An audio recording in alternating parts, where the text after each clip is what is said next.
Well, I look at all these wonderful people around this Zoom and wish we were all together having a good time. That time is coming, so I'm excited about it.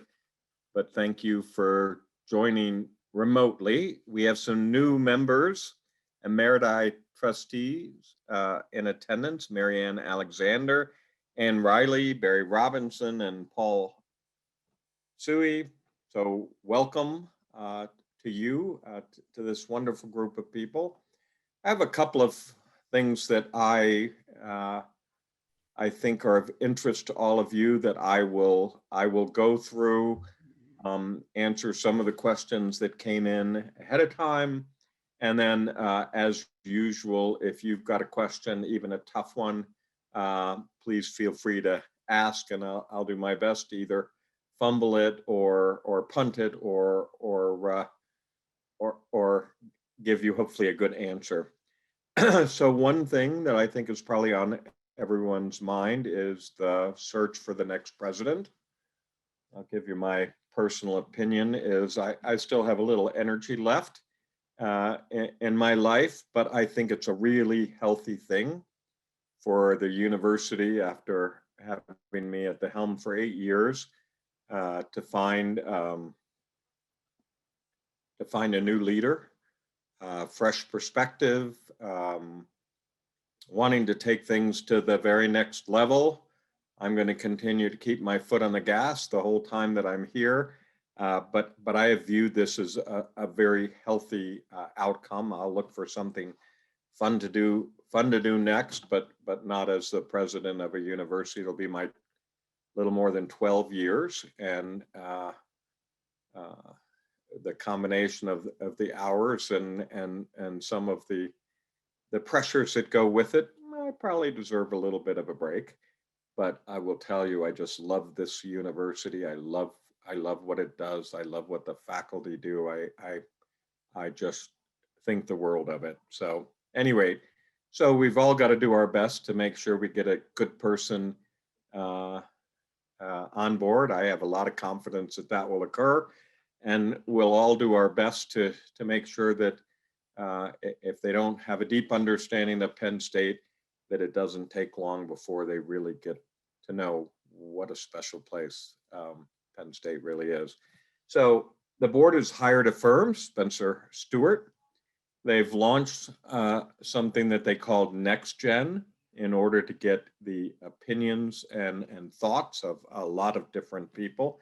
It's kind of a listening process that they worked on.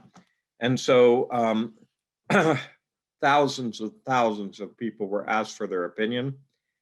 14,243 survey responses came from students, faculty, staff, alumni, trustees, and community members. The Next Gen group had 36 listening sessions with about 276 individuals to get their thoughts.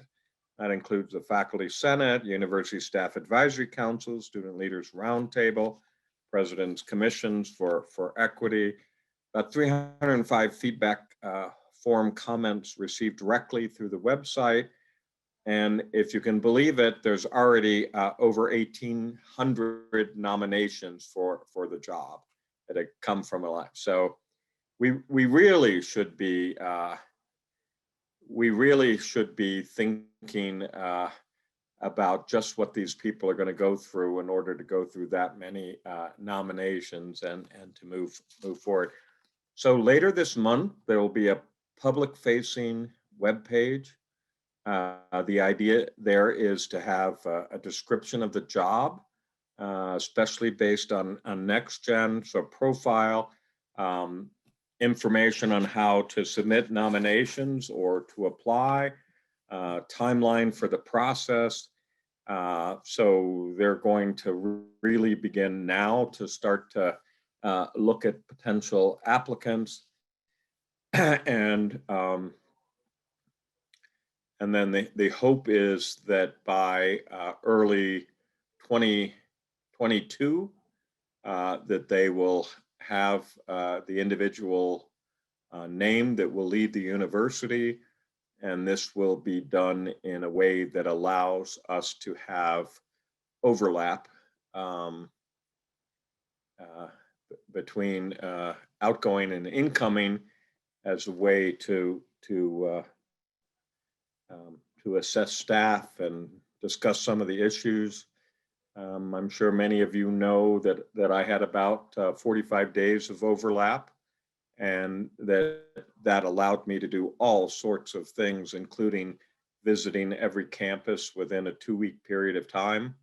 So that, and I could never have done that if I had just walked in and taken over the job. So extremely important, and I think a group of people that are going to work really hard to make sure that we have a good individual that will take Penn State to the next level. You know, the other topics that I would like to address, and maybe I'll do these in tandem, is the simple fact that there's a great deal of polarization in this country. In my opinion, it's quite unfortunate, but that level of polarization has really come into the realm of university life, where many different issues, we get a lot of advice from both ends of the spectrum. I would say it's not just advice sometimes, it's demands on how it is that we should act and function. And we couple that with the media, and it can make life extremely interesting if you're someone like me who views, I guess the words I've heard it best is some sort of constructive compromise, that you move forward and at the same time you are working between very diverse opinions. We seem to be less enamored with listening to other people's opinions, and so it's a little bit more challenging. And but I want to make sure I address it directly. You know that we've had a couple of these instances recently. So the Faculty Senate recently passed a vote on gender neutrality in terms of use of pronouns. It rapidly got picked up by media with the thought that the faculty at Penn State had become woke, and that this was an embarrassment. The headlines were far more expressive, I would say, than what the reality was. But just so you know and understand that in our Faculty Senate, in shared governance, we basically divide responsibility, and the portion of it that is directly related to our faculty are those things having to do with curriculum and the characterization of curriculum. So just to give you a really, simple perspective, you wouldn't want a president that, we could take Bryce Jordan, music professor, to say how a introductory physics class could be taught. Or for me to decide, heaven forbid, that this is the way we would deliver an English curriculum. So this is a responsibility of the faculty. And in shared governance, the faculty have a couple of different roles. One is legislative for the areas for which they have authority, and the other is advisory and consultative, in which they make suggestions to the university, and the university can decide whether or not they wish to adopt them. So in this particular case, the Faculty Senate endorsed the notion that syllabus should be, as much as possible, gender neutral. And the idea here is, it's happening all over the country with all major corporations. We don't say chairman anymore, we say chairperson or just chair. We don't say stewardess anymore, we say flight attendant. The list just goes on and on and on.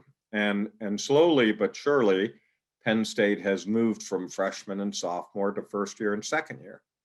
We have a lot of adult educators, for example. We have a lot of students that are at different paces. So calling them a freshman doesn't even make a lot of sense. So regardless of anything else, slowly we will hear about first year experience, second year experience. And the same thing, super senior doesn't make a lot of sense. So this has slowly been evolving, and the Penn State Faculty Senate said, it's time to make syllabi uniform and as gender neutral as possible. They expressed it in a way that was got some people excited about terms of male-centric terminology like freshmen, but nonetheless, that is their responsibility. And it became something of a story. All the rest of it in terms of what the university does was advisory. So I just wanted you to know where the boundaries were in that particular space, the degree to which slowly terms have been evolving in this country, in corporate America and universities over the last decade, and the notion that actually we've been moving along this path for quite some time. But in this particular case, we had a vote and a suggestion of why we were doing it. And a part of it, which was legislative, their responsibility was to make syllabi more uniform. We're not the first university to do it. We won't be the last university to do it. But for one reason or another, this is something that became highly politicized and worth having in the media. And even people who read the stories realized that the headlines didn't match what the story was. Okay, and I'm happy to take questions on that if you have further questions. The second one that fits in the same category is vaccinations. We have a tremendous political divide on vaccinations and whether or not they should be mandatory. This is a university that worked hard to stay open, but keep everybody safe. We, as you know, we moved very rapidly at spring break more than a year ago, and by the first Monday had 63,000 students on online classes.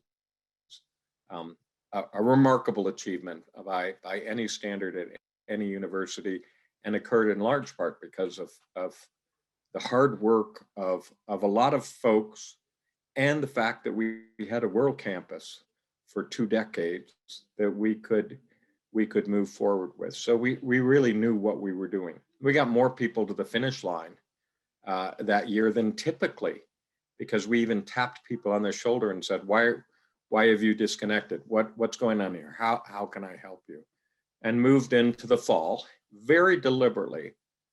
We saw lots and lots of universities make announcements. We will be open, we will be closed, we will be doing this. And they were making those announcements in May and June when we had time. So we kept telling people, here's where we stand. The next announcement will come June 15th. Here's June 15th, here's what we know. July 15th, we'll make the next step. We're very deliberate about it. We're doing the same thing right now in terms of vaccinations.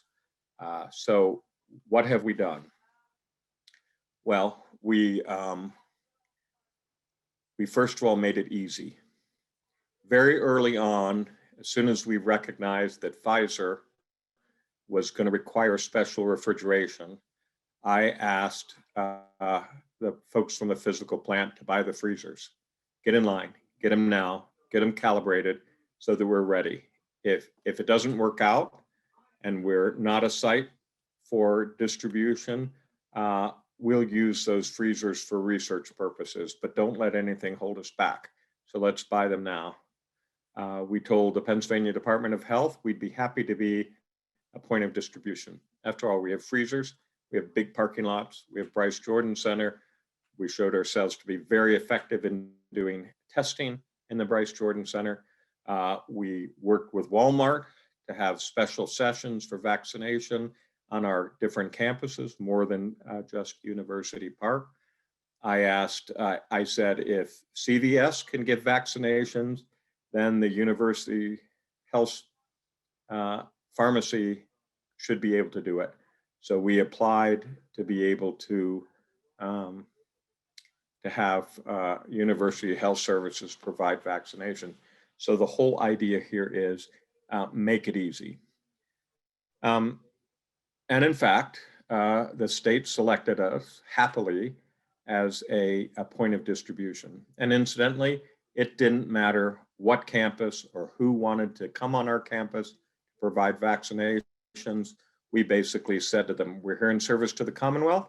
If you want to do this at Brandywine or you want to do this at Schuylkill, we're ready. Our facilities will be open because we want to make sure that anybody who wants to get vaccinated can be vaccinated. The second step we took was basically to incentivize. So we have some cash prizes and signed footballs. You upload your vaccination information and you're now in the running. So let's make it easy and let's incentivize it. Let's see how far we can get towards a goal of getting everybody vaccinated without deciding either to say we're not going to mandate it or we are going to mandate it. And we left completely open the notion of whether eventually we would mandate it. But we also said, look, we've got a lot of tools in the toolbox here. We could get closer to the end of June and say, maybe we should tell people they can't participate in a particular activity without being vaccinated. Perhaps we should tell everybody, okay, if we don't have your vaccination uploaded in our system, we're going to test you twice a week. We're going to test you. For a lot of people, that would be annoying. That might incentivize them in a different way to be vaccinated.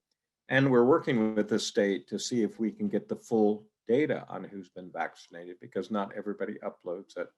I'm not sure the incentivized program is going to work. I do think it will be huge if we get the Department of Health in Pennsylvania to be able to share this data with us so that we have a better idea. Pennsylvania now ranks 9th in terms of getting vaccinations. And there are a couple of other things that are entering into this. Beyond many emails telling me that don't you dare require vaccinations, or why aren't you doing it? Including the fact that our faculty senate voted to require vaccinations for faculty, staff, and students. So to give you an idea of what those headwinds are, our governor, who's a Democrat, has basically said the state will be fully open and all venues open if we get to the point of 70% vaccination. So on the one hand, we have the issue and problem of basically saying we're going to be much more strict than the governor.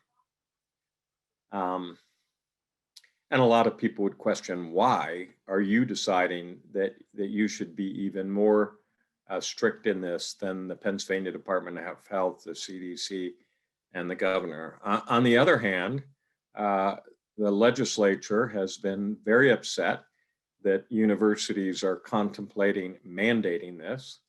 And so last week, the House passed a bill forbidding the state-related universities and public universities and anybody accepting public funds, that includes Penn for their vet school, from requiring a vaccination.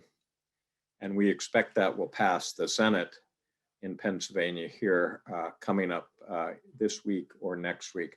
Not sure what the governor will do, but then even if the governor vetoes it, it's very likely that we will see this appear in the appropriations language for the state-related universities, which is a significant amount of money for us.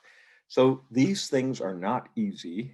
Hopefully, both of those issues that I just illustrated that tend to be politically charged, hopefully you have a sense of what a challenge it is for your university to wander through this scape, hopefully constructive compromise that gets us to the place we want to be, in the case of vaccinations, a place where our faculty, staff, and students are safe.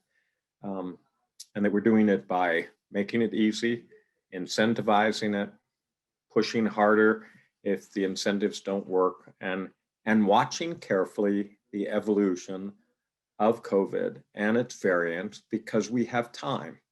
We haven't announced we will do X, we will do Y. We're being very deliberately moving through this space, and we will see probably mid-June one set of decisions, and we will see in July, when we're 8 weeks out from the start of classes to be vaccinated, 6 to 8 weeks out, depends on the vaccine, that we might have to make some additional decisions, but they may be completely taken out of our hands based on legislation. So we'll see. We're working hard to do it in what I would call the right way, the thoughtful way, based on the data that we have. We have a wonderful team in terms of professionals and epidemiologists that are advising on us on what we should do. Okay, another topic, and one that's incredibly important is here's COVID. It had a huge impact on students and prospective students, particularly international students. There's a report out just recently that US probably lost 600,000 students in the system because of COVID. So I thought I would give you an update on admissions. So our total applications, 164,717 people expressed interest in coming to Penn State. That's 15,545 more than any other, more than 2020, and 15,000 more than 2019, which was a record. So clearly the Penn State brand is very strong. There are a lot of people that believe that smaller, less capable universities are viewed as having more risk, less ability to make sure we can get you to the finish line, where the big flagships and a university like Penn State that helped people get to the finish line, that had people complete their classes, that were able to deliver high quality classes, that even though it's not the same as being in person, that Penn State is a highly ranked university that's going to take care of me. And we have the robustness, fortunately, of a good endowment, and more importantly, an international brand. So I must admit, we were nervous. A lot of people waited to the last minute, but to have 15,000 more applications than the record for Penn State is a remarkable achievement. Summer and fall admissions are up about 15%. University Park Baccalaureate applications were up 17%. Commonwealth campuses were up 7%. World Campus was up 24%. And so then came the process of watching the acceptances. Got a lot of rumors out there that without standardized testing, people applied to lots of places to see if they could reach above what their test scores might have suggested. So at University Park, 9,494 students have accepted. That's down slightly from 2020, but up almost 7% from 2019. And incidentally, we would suffer if all 9,500 of those students came. So there will be a melt. There's always a melt, but that's a robust class. Commonwealth campuses, 7,585 accepted. That's up by 7.36% over 2020, and down a small amount compared to 2019. Almost every campus is up. And the campuses that aren't up, it's a handful, and some of them are up substantially. 11.7% up acceptances for the World Campus compared to 2020, and an increase of 16% over 2019. So clearly, some some folks are still choosing the World Campus because they may be worried or they may not be able to get a visa.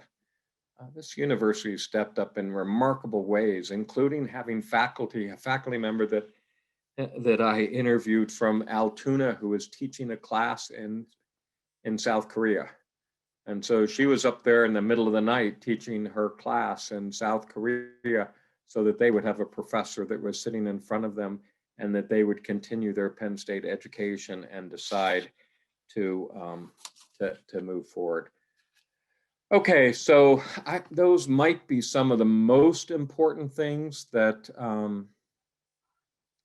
that might be on your mind. I know I got asked a couple of different questions, including why we weren't mandating vaccines. Hopefully I answered that.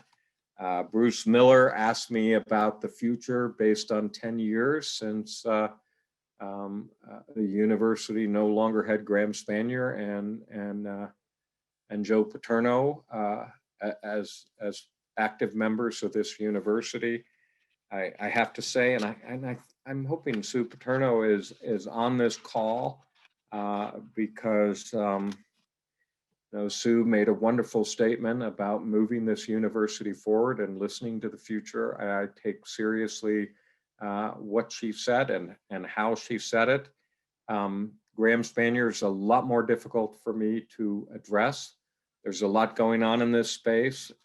He has been a faculty member for the entire period of time, as he's had gone through a lot of different court battles, but this is viewed by the university as a personnel matter, and so that's something that I'm not really able to address at this particular point in time. So we have worked hard to pay legal fees associated with it. We've included him including him at the faculty, even though he has not been able to teach. So Harold Cheatham has asked me about the proposed chief diversity officer. This is an interesting issue from a lot of viewpoints. So one of which is that a select commission said that, Penn State's done a lot in this space, and it's grown at an individual level. It's grown in a college and a campus, the diversity, equity, inclusion efforts, and we probably would do much better if we looked at issues of DE&I as a comprehensive university-wide effort. And I believe they're right.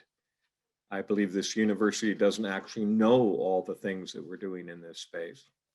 So this becomes an important step if we're going to have an enterprise approach, that we understand best practice, that we get people together to talk.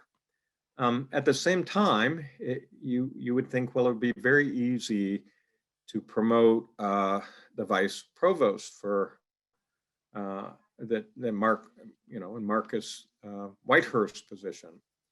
But interestingly, Marcus's position was designed by the provost to focus on DE&I issues associated with the academic programs. And Lorraine Goff has hired an individual in HR to focus on onboarding and issues of DE&I within the staff. And David Gray hired an individual as his number two to be focused in terms of finance and business, not to mention all the college entities. All of those individuals think that it's extremely important for their units to have someone that is focused on areas of recruiting and retention and building a sense of community within their units. And so rather than thinking about just sort of promoting or changing the individual reporting line, we have this thought that we really need to focus on having someone that acts as a spokesperson, acts as an advocate, that can bring people together, and they reports to the president, so you know they have some authority. But the other element of it is that probably the weakest element is in terms of accountability. Having somebody that looks and says, wow, that was part of your strategic plan. Why didn't you do it? And so someone like Marcus can't do that for someone that works in OPP. And someone who works in HR can't very well tell the academic programs that they're not doing well.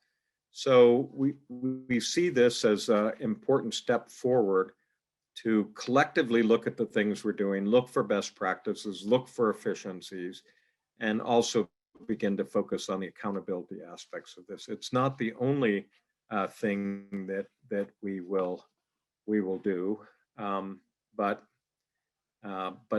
hopefully we do this in a way that's a positive influence while also maintaining that high level of responsibility of the DE&I leaders in the different parts of the university.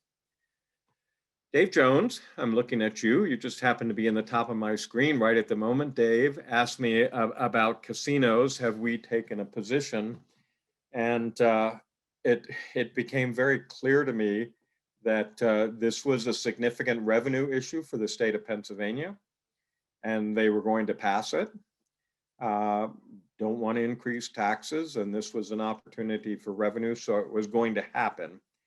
And so, what is our response if you're unable to influence this? Well, part of my response was please do not put it next to campus. Let's make sure people actually have to get in a car and go in order to do that. But not just that in many different ways, because the key here from our viewpoint, if it's going to happen anyway, and at a national level, not just at Pennsylvania, is for us to take very seriously the educational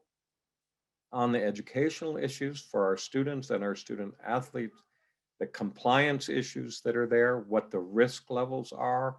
Our experts suggest that we can even sense when we end up with issues and problems by data mining of what the betting and history is like, so that we might get a heads up. It's a little bit of a untested world, but I'm listening to those experts, and I've taken this as far as I can go, knowing and being informed that in order to do the revenues, it was going to happen. It was going to happen anyway. So then you take it and do your best. Jack Sui asked a question about our endowment, so I thought I'd give you a quick update. 5.5 billion currently invested. Last year it was 4.72 billion. Year one, we had the last year we had an 18.5% return. Our 3-year return is 11.3%. Our 5-year return is 10.8%. We have 2 sets of benchmarks that we work with, and I'm pleased to say that we exceeded both of those benchmarks at 1 year, 3-year, 5-year, and 10-year. So we feel like that's a good outcome. Whether we could even do better, I don't know, but we've got good people that are a part of that investment strategy, so that gives you an idea. Okay. So I have probably, who knew that I could rattle on for 35 minutes without a pause and go through all these different topics. And so I'm going to stop there and see what's on your mind, and see if I can do a good job of addressing it or not. So I'm going to monitor the chat. So that is the best place to enter in a question if you want.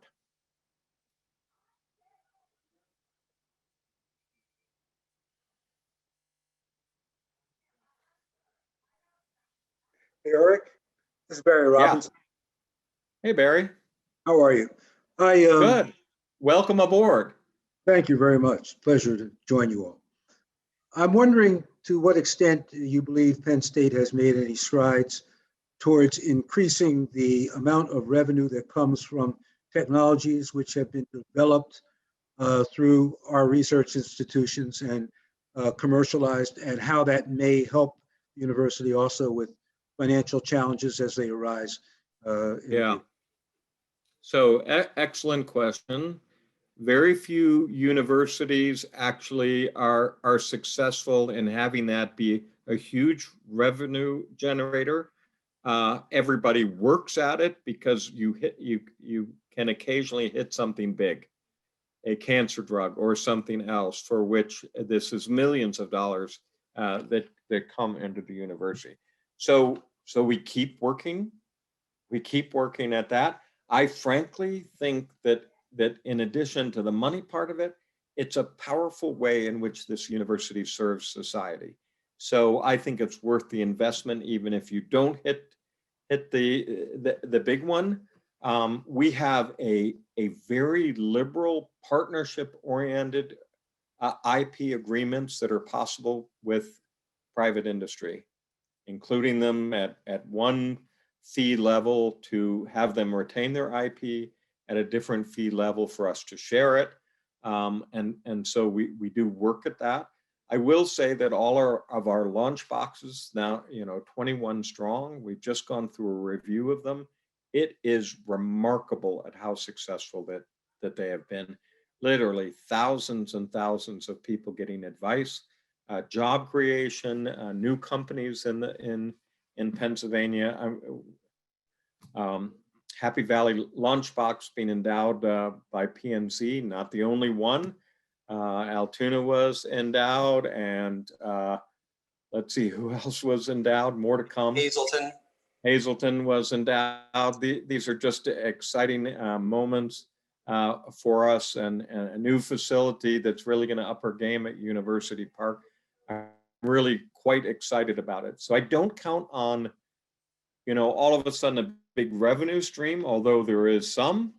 But what I do count on is that this is another way to take the $1 billion research portfolio of Penn State and serve society in different ways by transferring an awful lot of that intellectual property into the public sphere. So Barry, thank you for that question. Rick asked a question about the top 3 challenges.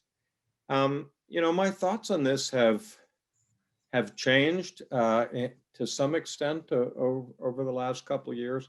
There is no doubt that the balance between affordability and having a high quality institution is one of the biggest challenges.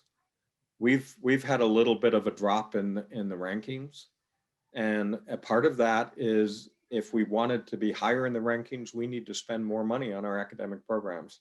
That would require us to raise tuition, and we're trying to maintain that level of tuition. We're in the top 10 of controlling the tuition increases of flagships in states across the U.S. We're very close to the top in terms of AA universities in controlling tuition. So this balancing act between access and affordability and being able to invest in quality and new things, we want to invest in quantum and in AI. We have strong programs in there. Biomedical health is one of the areas for which we have the most potential to grow. But these are tens and tens of millions of dollars that we have to invest in it. And right now we're awfully dependent on philanthropy to be able to do the really special things, as opposed to being able to say that we've got that money that's saved, because we are right now have less state support in today's dollars than we did 10 years ago. And if you're an in-state student in Pennsylvania, in today's dollars, it is cheaper to go now than it was 10 years ago in terms of real dollar calculation. So this university for basically nearly a decade has been operating not just sub-inflation, but sub today dollars over that period of time. And yet we need to find a way, and we work hard at it to be able to invest. So hopefully that's useful. Let's see. Um, oh, you said 3 challenges. That's one, the politicization of the world and the polarity. You know, when you have to have one element is you have to have 2/3 of the legislature vote on your budget. That requires it to be bipartisan. There are not a lot of things that are bipartisan anymore. And sometimes we do things and people say really nasty things. It's a stressful place to be thinking about. And that innovation part of it, I think, is the other part of it in terms of doing it. So Gene has asked me about my thoughts for the football playoff increase in size. So you may or may not know that I'm on the board of governors for the college football playoff, and I represent the Big Ten on what's equivalent of their board of trustees. I believe that the current four-team playoff is detrimental in a lot of different ways. So 80% in the first 5 years, 80% of the teams in the playoff is just 5 schools. So that's an incredibly low number. And the more that continues, the more it is that players go, well, these, Clemson, Alabama, Ohio State, Oklahoma, Notre Dame, they are sapping if you want to play in the national championship, you got to go to one of those schools.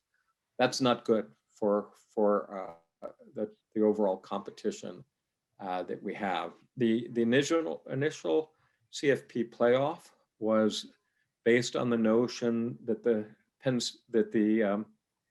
conference champion would go.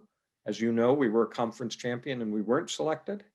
That sort of set me off a little bit, I must admit. We also have the Pac-12, who in 5 years has gone twice. How many times does it take before that damages your brand?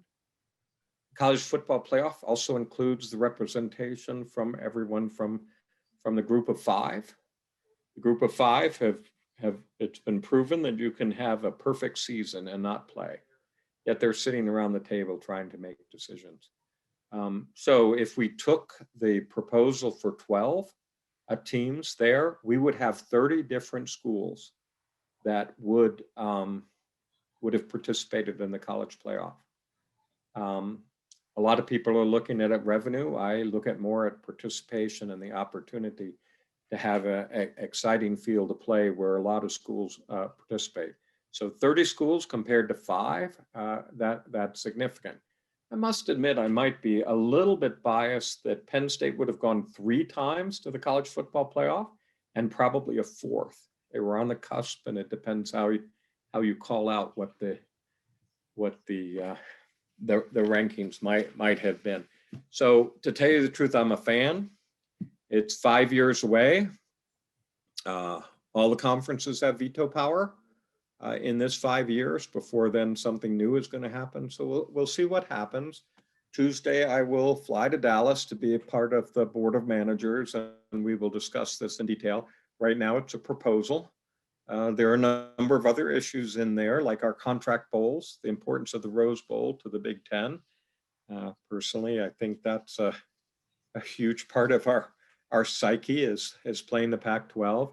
Revenue distribution, there are a lot of different issues that are in there, but we will see. And so, Gene, I must admit, I'm a fan of broadening this so that it's not just an opportunity for a very few and growing shorter list of schools to participate. Alan, well, I've got a couple of private ones here, and I shouldn't have said that out loud, except for the fact that I can't type and talk at the same time. So I will try to capture those, or I will have Rich or Brenda capture them so that I can answer to you. But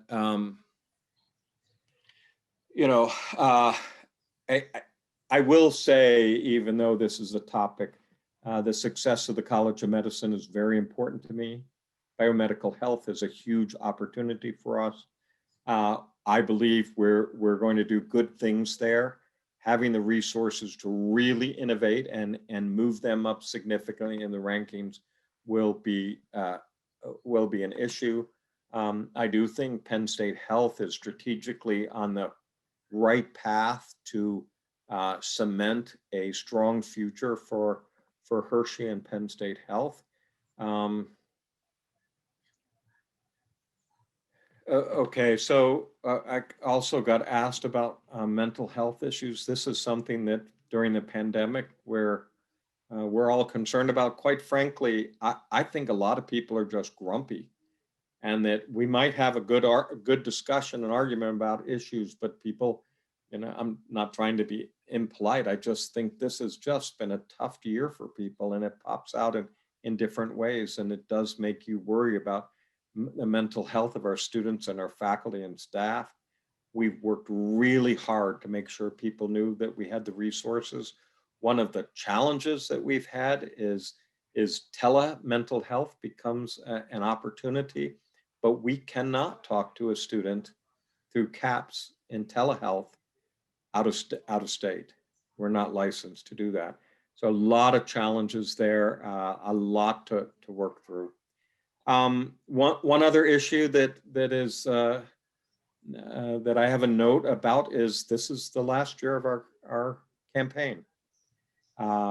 We set a goal a little over 1.6 billion for 5 years. That would require us to basically always hit above 300. Substantial increase from our yearly giving before, and certainly substantially above what the goals were set. We passed that threshold 6 months early, added another year, so we're aiming for 2.1. So this would mean the university would raise 2.1 billion in the time in 6 years, matching what the last campaign did in 7.5 years. So again, a significant leap forward in this space. It's not going to be easy. COVID had a way of making things more challenging. Rich's team has been wonderful, and working hard to keep up the connectivity, but he's going to have to push, and we're all going to have to work at this to hit the 2.1 billion. I think we'll get there.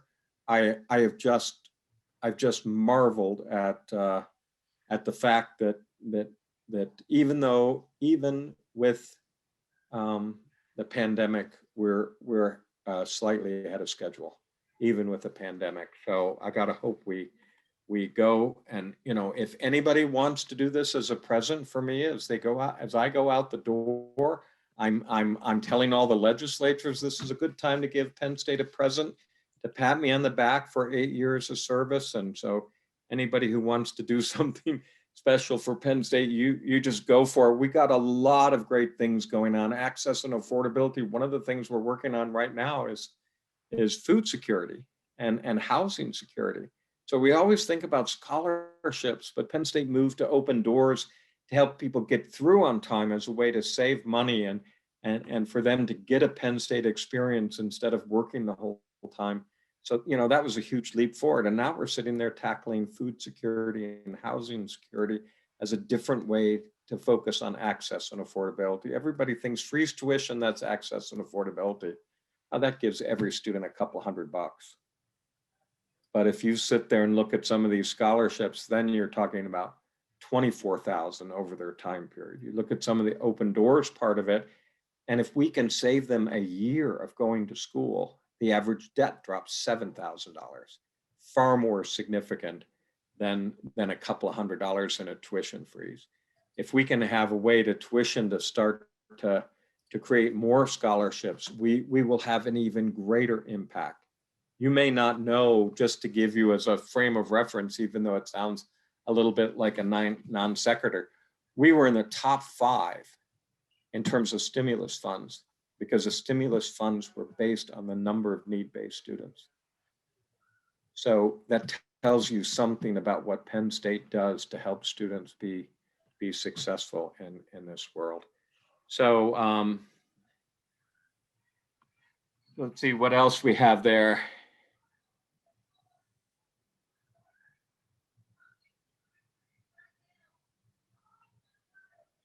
Well, Dana, thank you for your comment on making sure we do the next right thing.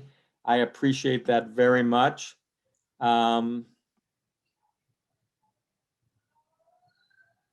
Okay, so Don Roy King says, I'm afraid I have to challenge your contention that physical stamina plays a significant role in your retirement decision. I watched you stand through an entire distinguished alumni ceremony a few years ago without a break, without even a lecture to lean on. I had trouble sitting through the event. Well, I appreciate that. I actually do think I have the stamina. I think it's healthy for fresh perspectives. I think, you know, when I came in the door and I listened to the student at the end of For the Future say, what do I do more? What do I do better? I really want Penn State to have all that energy and perspective that comes from also having different experiences. And, you know, I'm always going to be a friend of Penn State and happy to jump in for lots of different reasons. And who knows, I may be able to serve in some other capacity, but I just think it's healthy. It's healthy. You can stay too long. All right. And Tom, thank you. Thank you for that. And we've got, I think, just about 5 minutes. And so if somebody else has another question, I'm happy to answer it. But thanks for your comments there that are in the chat. I appreciate it. Did I answer your questions?